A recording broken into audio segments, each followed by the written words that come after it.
start off with Justin Herbert. I know his numbers have not been great over the last 3 weeks, but I'm going to keep the faith and I'm going to start the young gunslinger against the Dolphins. Their defense has allowed more than 23 fantasy points to 4 quarterbacks in their first 5 games. And overall, Miami's given up the 3rd most points to quarterbacks. So start Justin Herbert.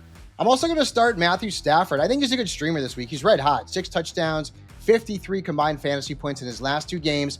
And believe it or not, but the Ravens defense has been bad this year. They've allowed 3 quarterbacks to beat them for more than 27 fantasy points. So if you're in need, Matthew Stafford is a good play.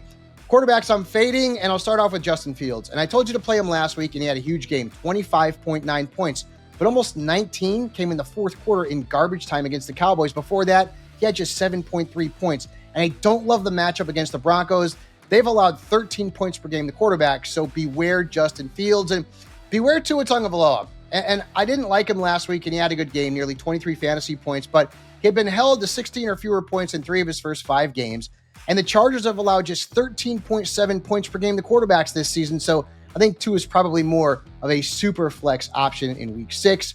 At the running back position, Quinshon Judkins has been awesome, so I'm going to stick with him. He's the lead back in Cleveland. He's getting a boatload of touches. He's playing all of the snaps, and he's been matchup proof. Good games against Green Bay, Detroit, Minnesota.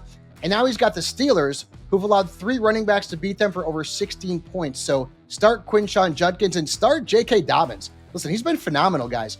5.2 yards per rush. He scored 14 plus points in all but 1 game. And now he's got the Jets. Their defense has surrendered 17 plus fantasy points to 3 running backs, including 2 who've had more than 26 points. And remember what Javonte Williams did to them just last week. So J.K. Dobbins is a very good play. Among the running backs that I'm fading this week, and I know you probably can't fade Alvin Kamara, but look at the numbers, folks. I mean, he's averaging 3.9 yards per rush. He's averaging 11 points per game. He's lost touches and snaps to Kendre Miller.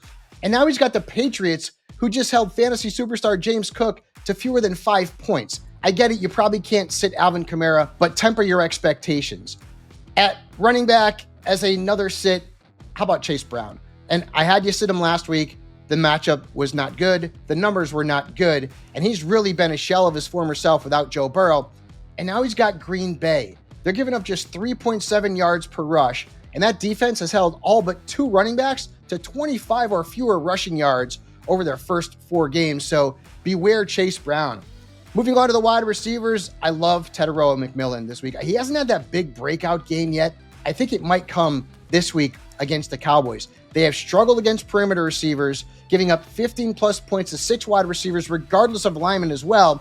And they've also allowed 5 wide receivers to score 19 plus points against them. So this is a big week for the rookie. I also like Chris Olave. Believe it or not, only Puka Nacua has more targets at wide receiver after 5 weeks than Chris Olave. And I like the matchup against New England. Their defense has allowed 6 wide receivers to beat them for over 12 points, including 3 who've gone over 16. So despite the fact that Olave's not putting up huge fantasy totals, the targets are there and the matchup is right. The wide receivers that I am fading this week include, again, Brian Thomas Jr. I mean, listen, he's 40th among wide receivers right now. And the Seahawks defense, tough against perimeter receivers, allowing just 2 touchdowns. And really, until the Jaguars get their passing game on track, starting Brian Thomas Jr. and Travis Hunter is going to come with a whole lot of risk. And the same goes for Jameson Williams. He's been a dud so far through 5 games, single digits in all but 1 of those contests. In fact, he's been targeted 5 or fewer times, 5 times, and he had just 1 target and 1 catch last week, despite playing against a bad Bengals defense.